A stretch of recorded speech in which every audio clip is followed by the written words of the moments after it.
Aabot sa mahigit 100 kandidato sa katatapos na barangay at SK elections o BSKE ang hindi pa nakakaupo sa pwesto hanggang sa ngayon.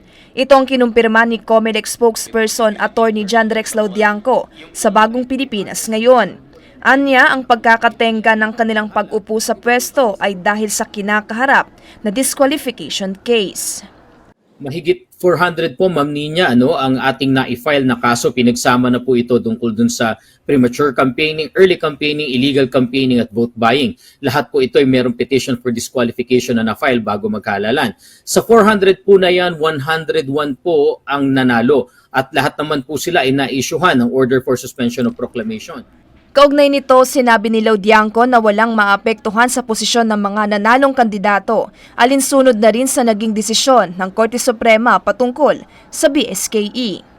Ngayon po, wala pang nakaupo dun sa kanilang mga pwestong binakantihan. Pero hindi naman po ito cause for concern dahil nga po yung pag-upo po bago po itong halalan ay sila po ay pinupunan ng mga dati nang nakaupo under holdover capacity na pinagtibay po ng ating Korte Suprema. Kung saan ang provision po sa Republic Act 11462 ay nagsasabing the holdover shall continue and subsist until their successors have been elected and qualified to office. So dahil po wala pang nagka-qualify, wala pang na-elect, wala pang napoproclaim sa mga posisyon na nabanggit sa 101 na yan, ay maaari pong magpatuloy sa pagtatrabaho yung mga naka-holdover. At matitigil lamang po ito kapag may pinal ng desisyon kung saan either makapag-oath na po, makapag-assume na ng office yung mga tao na yan, or permanently disqualified na po sila based on a final.